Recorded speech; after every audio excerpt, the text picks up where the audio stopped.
be hopeful it's going to work out. You're going to be like everyone else. Because if it's not, I don't think after a couple years, maybe it's not something for you, but you're going to know right away when you get in this industry if it's going to be for you or not. And just be loyal to your clients, treat people good, and just work hard.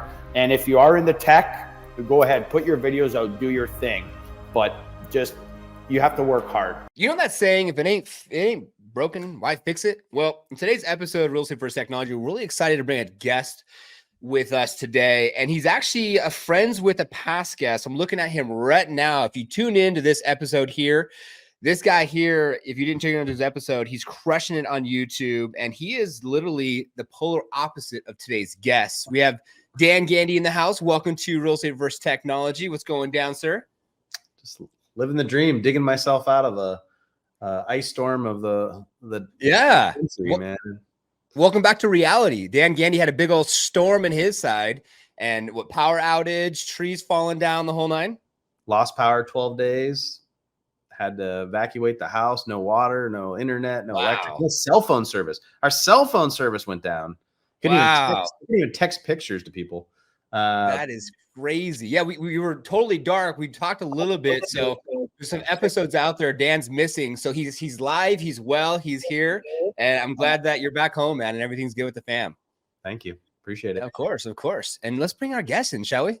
What's going down? We have Tommy in the house. So Tommy, like he says, if it ain't broke, why fix it? And we want to get you on the show because you're traditional. You're doing things differently, doing your things your way.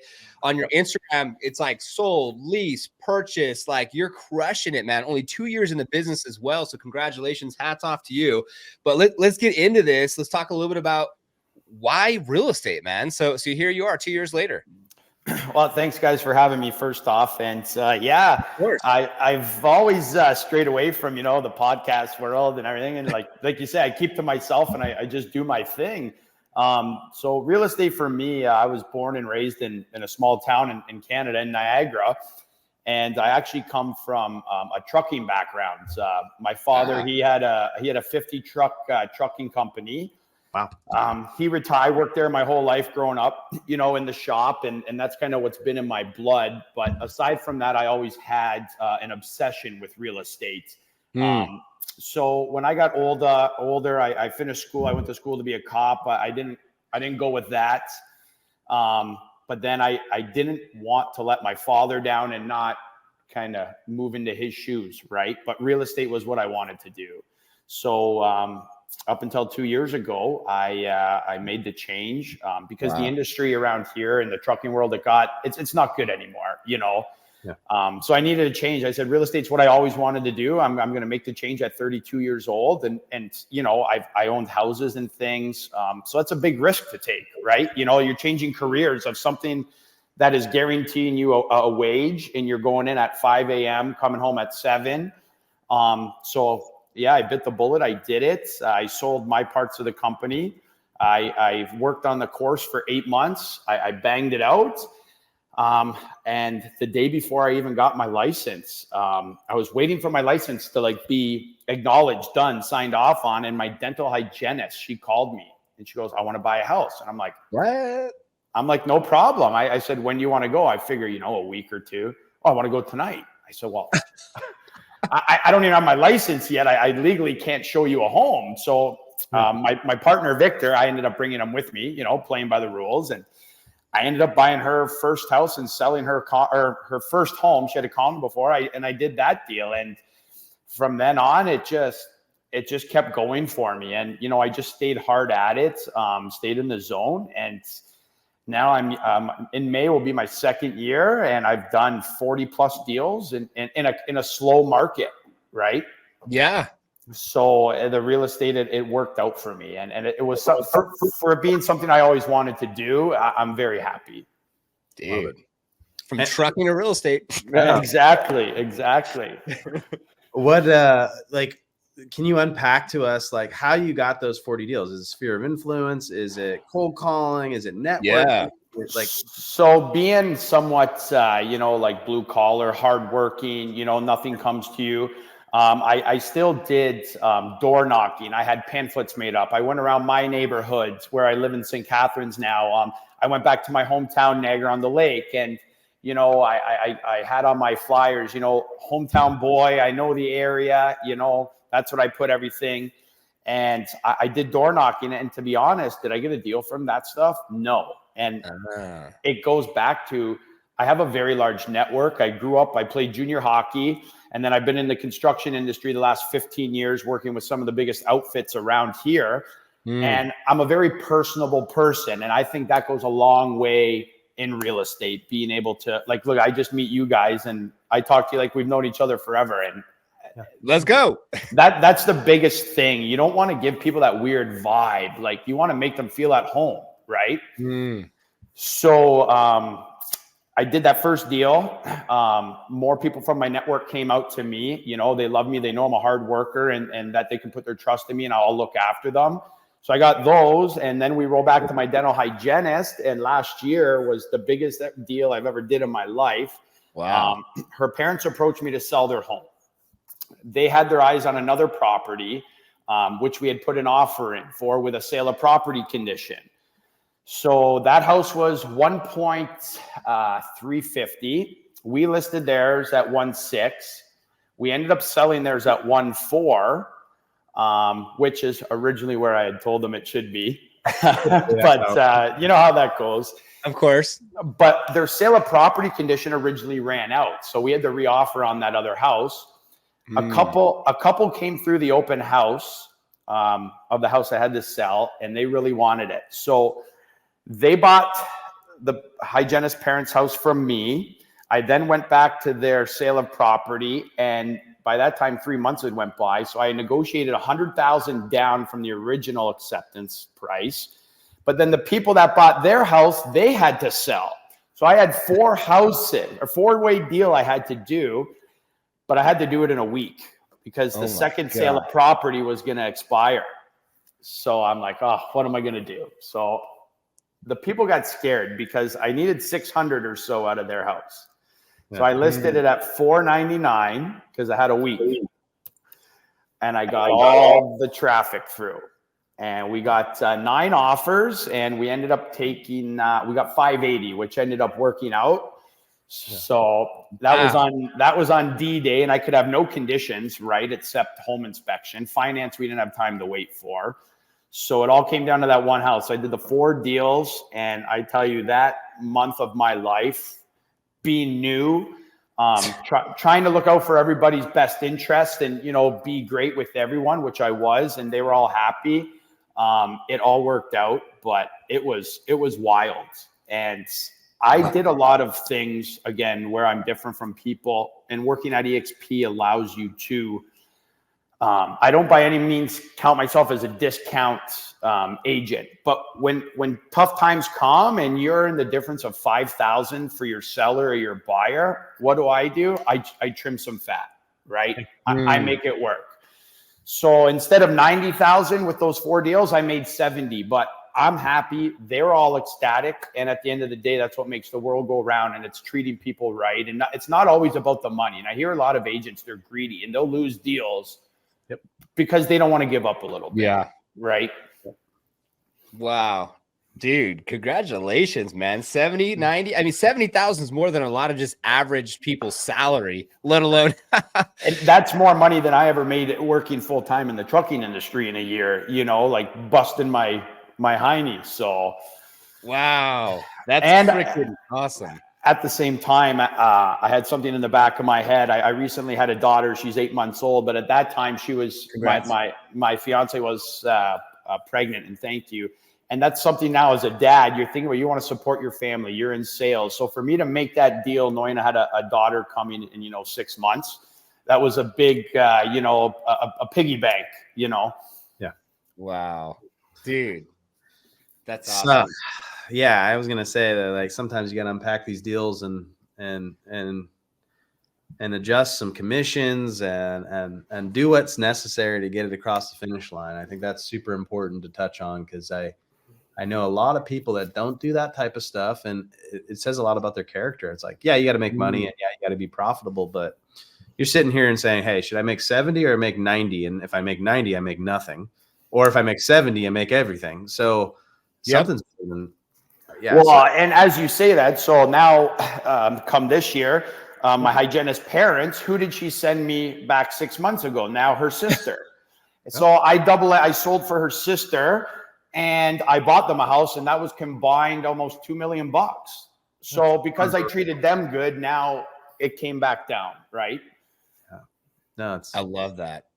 I love that. This episode's going in a different direction, Dan. I was thinking like, it's open up the hood here, and then now we're turning into a total different thing. And I love the snowball effect. It just shows a testament to your personality, to the way that you show up for your clients, and how you go through that process. So the question I have then next is what do you recommend for people out there, or what are you doing currently to keep the momentum going and to nurture your past clients that you already were working with? So what I do is I always tell, especially new people I meet, I say, like, a lot of my clients have became friends or almost like family to me after. And I don't just do a deal and then, this goes down the drain and you don't talk to those people again.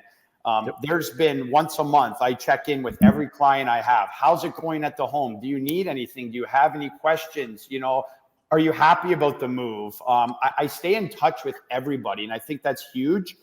And what I did this year was, I'm not a big fan of, people give a housewarming gift. They go get a charcuterie board and a blanket, and it's like, you just made $12,000 commission and you go get them $300. And I think that just looks chintzy. And what I've done, I've either helped them out with commission a little. I buy them garbage bins, for when they're getting ready to list, you want to declutter your home. I buy them storage pods, things like that for when they got to move. Nice. I pay for cleaners. The deal I'm doing right now, an electrician had to go through and do some work that the buyer wanted. And I told my clients, don't worry, I'll pay for that for you guys. So I'm always doing these good deeds. And recently at Christmas time, I threw a big Christmas party, okay? And I invited every client I had in the last year and a half. And yeah, it cost me $3,000 between food and drinks, but it brought everyone into one spot and complete strangers that didn't know anyone. And they're all talking about me. And I think that's a good thing. And I have now familiarized myself with them again. And I got 2 deals out of that Christmas party. Wow. There you go. Client appreciation, baby. That's what it's about. And I think that's big. Just checking in with your clients, always just making yourself accessible or just reminding you of them. Like, people buy a fridge magnet, put it on the fridge. I don't know. I'm very face-to-face and, hey, I'm right here. I love that. That's super awesome. Now, really quick question. Was this premeditated? Did you goal set, get a vision board? There's gurus out there get a vision board, goal set, have it all down. Did you do any of that? Or was this something that were you one of the ones that are just well, this just happened?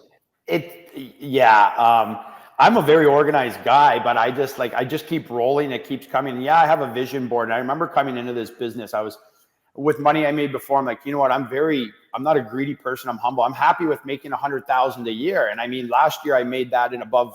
And I was like, hey, this is great. But again, it's sales. It doesn't happen all the time. This year, I've almost doubled that.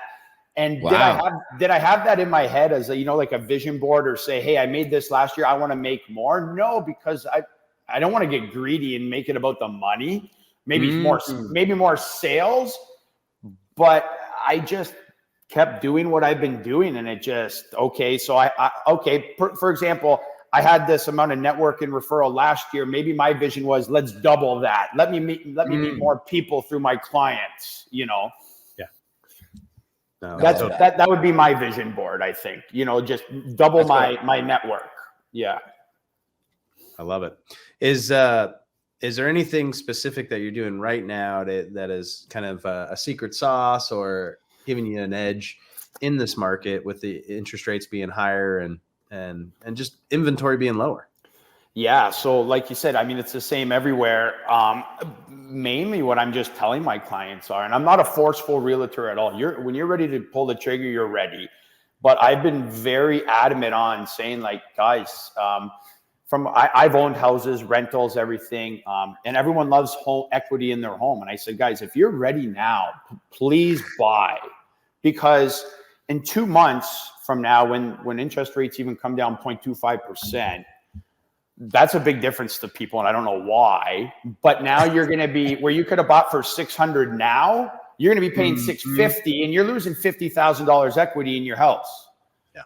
And that's how I've been really like basing it on people when I talk to them and clients. Like, we don't have a crystal ball, but like it's kind of common sense. And we've seen it happen in the last 2.5 years with the market being stupid and then coming right down. Right. So I really stress that to people. And I have a really good line. So this is something I have in my back pocket. I got 2 really good mortgage agents. And I don't know everything about mortgages, but here, you want something clarified, give so-and-so a call, and they're going to break it down to you. And having those weapons in your back pocket have made things very smooth and have opened up people's eyes. So having that network of those people is great. Yeah. I love that. There's an excuse in any market. That's the line I like to use. Every time the interest rates were low, people would tell me that they're going to wait till when the prices come down. And then those same people, when prices came down, are the same people that tell me that the interest rates are too high. So it's like, I just laugh anymore. So it's like a physical, having those vendors in your back pocket to support and give the second opinion and also like, coach you up when you're not there. Like, I have a cleaner or, a person that helps me with junk hauling and stuff. And like, anytime I refer them to people before they even hire me, they're like, oh dude, you got to go with this guy. Like, he's way better than everybody else. And those are the type of people that you got to build relationships with. 100%. That's huge. I love that. So that's crazy, Dan. Man, so Tom, you literally just going out there, pounding the pavement, just being a good old boy, town boy. You've grown to where you're at now. And so let's talk a little bit of contrast. So you say you like to do things the way that you like to do things. You just kind of have your way of doing it. And that's awesome. And it's working. And you can kind of see, and now you have client appreciation parties and you don't chins out on the gifts. That's amazing. And then you have your buddy over here who's on the podcast, Andrew, who's doing the YouTube side of thing and passive prospecting and getting in that. You have Instagram, follow below. His Instagram's here if you're watching on YouTube. I mean, he's doing the coming soon, the just sold, the just listed, but the video content, is that anything that you think that you'll ever get into, or you don't like this newer age video marketing, passive prospecting stuff going on and area content that this guy over here is doing, your buddy? So you see the smile on my face, and I love Andrew, and it works for him, and I love it. Like, I actually have met people that know him, and they've seen things like, oh, well, we've seen him on YouTube and this and that. And the reason, like you say, my video content lacks is also, since I've started, I've been through a lot with the transition, having a family and just, starting to make money. And I take my time now with my family, like seriously. So with me doing well, but then when I do have these days off and stuff, I spend it with my family. Mm-hmm. And you see a lot of realtors, they're throwing out a video every other day or content. Yeah. And one thing I've really noticed with the video content and following a lot of realtors, obviously, I sit there and I'm like, they're all talking about the same stuff. And it's like, am I just going to be another one of those talking about interest rates or buyers or what's good or team growth, team building, or have 900 agents under yourself? And I don't want to fall into being the norm now, right? Yeah. Would I like to do video content? Like, you guys asked me about doing this, and did I, stutter maybe about it? And I'm like, you know what? No, maybe it's time I come and I talk about how I am as a person and as an agent, and it's good. So like you said, I would like to probably dive into it a little more, doing some more content, but I think mine might be a little different, a little more, like this, laid back, chill, not so informative, because everyone's doing informative stuff, right? Yeah. You're hearing it first on Real Estate versus Technology. Don't be a norm. Yeah, don't want to be me. No, this is awesome, man. I love this, and it's cool because it's different. It's different, and the fact that you're 2 years in the business and you're having the success that you're having, and you're just doing your standard procedure stuff, which is good. And I think that with all of the noise of the technology and the YouTube stuff and the social media and the long form and the short form, it's like so many agents out there can get like just deer in the headlights and literally just can't even figure out like what to do next. Exactly. And I like what you said, just keep it simple. And the other thing, the other thing with that, Norm, is I'm not a tech savvy guy. So we actually had this talk. This is our office where we're at, and we have our meetings every Monday. And we've talked about some agents where they're so tech savvy, they can go on, they can make these videos, they can do this stuff. But then on the other hand, they haven't sold a house in 9 months. Yeah. And you know what I mean? They're doing all this great tech stuff, but in the real world, they're not doing nothing. And that's another thing I look at. I'm like, if all these agents have time to go on and make a video every day, and I'm sure it's time consuming to do these things. Well, does that to me, that shows me, okay, maybe are you actually out peddling a lot of work? How do you have time to do all this? Because right now I couldn't find time between work and my family to sit down in my basement and make a content video, to be honest. Like, that's kind of how I look at it, right? Yeah, 100%. Yeah, I think every person's business is different on how they prospect, and I think we social media is the easiest thing for people to make an excuse on not to cold call or keep in touch with people. So there is that exactly what you're identifying. Really, no one talks about this, right? There's tons of agents, and I think I see the most with owning a team is that, like, I follow agents that don't have direction, they don't have a team, they just have a broker, right? And they're going out to showings and they're showing other people's listings and they're shooting content, and they got like 200 followers. But if you hire them to be a real estate agent, they would be horrible at performance because they have no experience. So I think there's a fine balance in which you'll come to fruition with once you've surpassed that, like, 100 deals, and then you've had all this experience, right? You're going to be like, all right, so how do I package this up into good, clean marketing that I feel comfortable distributing, right? And I think that was the moment that, and I used to work with Norm. That was the moment when I became a real estate broker where I just was like, all right, yeah, I don't want to do video, but here it goes. And I peeled that Band-Aid off, and then I was also doing really good and also shooting a lot of video, but none of it was super professional. And it's turned into a lot of. And I like that you said that none of it's like super professional. It's like, I'm such a real, tell it how it is. You can't think about what people think about you. Like, we deal with people from the city. And I remember my Toronto clients one time, I showed up on a Sunday. I showed them a lot of houses, and they're like family to me now. And I had my Carhartt hoodie on. I'm in my Ford F-150. I don't drive a BMW or Range Rover. And the husband goes to me, he goes, you know what I like about you, Tommy? He goes, you are you, you know? And I said, well, you guys are the kind of people I want to deal with. I don't want to have to be with Bob and Susan on a Sunday and have to, like, fake my attitude and who I am. And it's like, I mean, for a good commission, would you fake it a little? Yeah, you probably would. But I want to deal with real people, you know, just good folk. And like you said, the people they get on here and they look so professional when they're shooting their content and stuff. But then you meet them and they're just, that's not the person that you saw, right? Yeah. And that's why we wanted to have you on the show too, Tommy, because you are someone that seemed like a good old boy and someone that was just doing obviously something right. Because on the social media side, lots of stuff, lots of activities, but it was just like, what is this guy up to? So we were curious, and that's why we want to have more individuals like yourself on the show, because we've had people on the show, like Dan was talking about, that like they show what's going on, but like it's kind of a facade, right? It's easy to like fake it till you make it and show the things. Like Dan puts out content, but his content's like another lockbox, putting up another sign. Like he's always like, I love that in the business. Like he's like showing what he's doing as he's doing the things that's actually tied to a listing, a client, which I like that about you as well, which is actually huge. So like Dan's showing he's out with his feet on the pavement. Like, oh, hey, another lockbox, another sign. And that's, honest to God, the kind of content I would do. Like, look, guys, I'm actually out here busy, right? This is what my day-to-day. This is my day-to-day, you know? Yeah, and I had that conversation with an agent on my team because he was like, hey, we should like hire a videographer and send it to the editor. And I was like, dude, that's all good, but it's not me. Yeah. I was like, I'm getting business because I'm in the trenches, and I want to know that my clientele respects that I'm in the trenches. And when they call me and I don't answer my phone every single time, that should be a sign that I'm busy.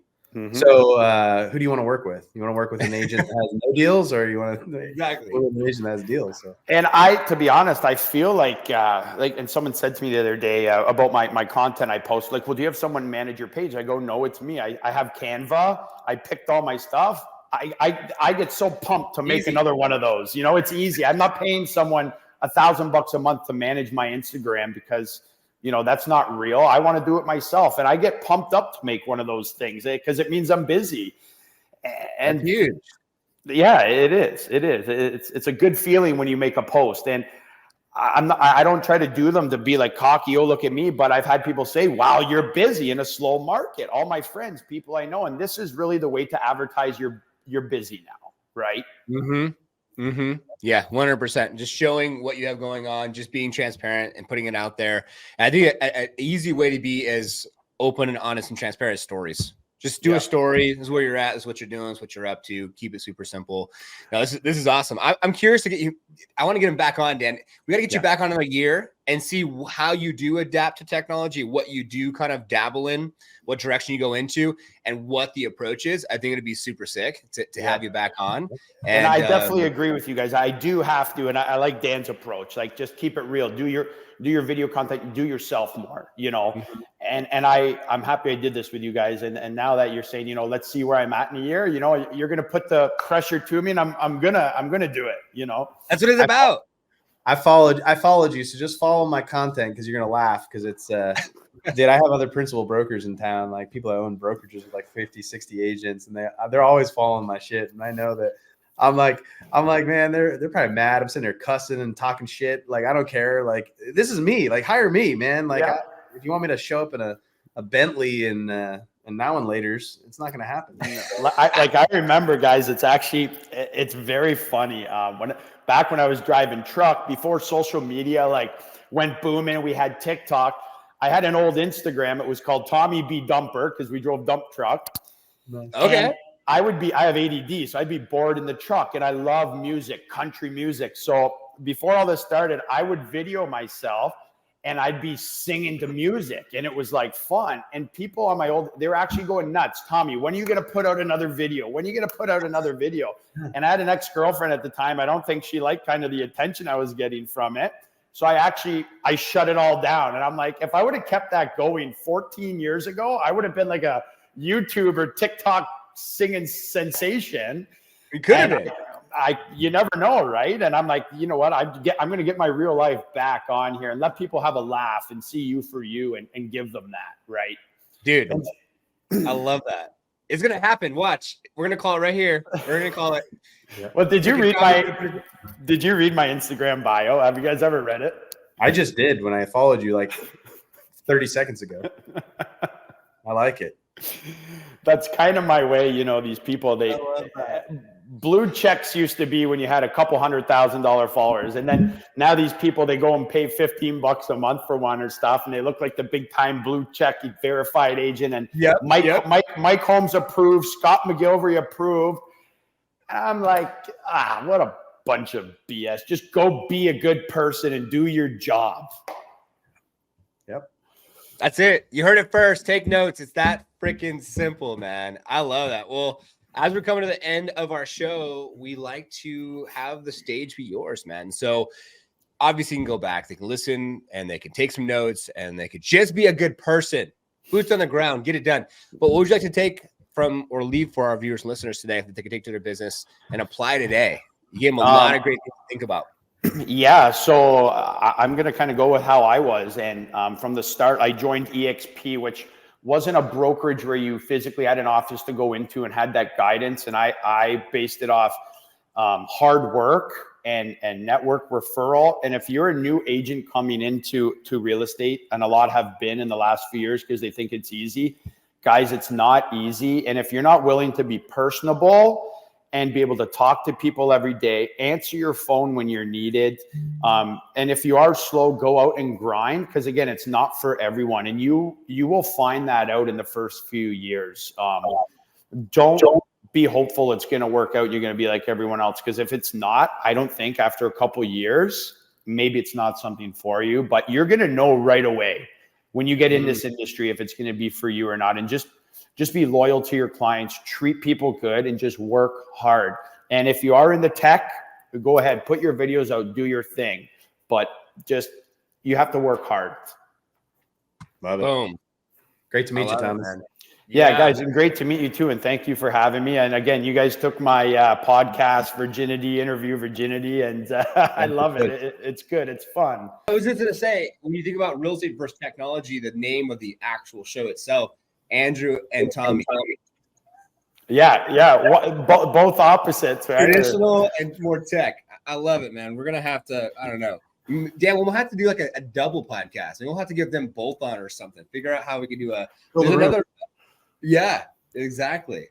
That'd be sick. I love it. Well, Tommy, thanks for being on today. I really do appreciate your time today, man. That was a lot of fun. No, thank you guys. And you two guys are two great people. You make it feel like home. You're personable. You're good. And I love just chatting about the real life things and apples to apples, oranges to oranges. Amen, dude. Dan, good to have you back, man. After the snowstorm and everything else, I'm glad that you and your family are good to go. Got a lot of good episodes in the books. I can't wait for the ones to come. So, yep. Awesome. Well, thanks again, and thanks to our viewers and listeners. As it is our intention for you to take things from our episodes, apply to your business, have more massive success. Thanks to Liftoff Agent for sponsoring the show, your number one marketing positioning agency. Make sure to like, subscribe, notification bell, comment below. What did you take from today's episode with Tommy? And we'll see you on the next one.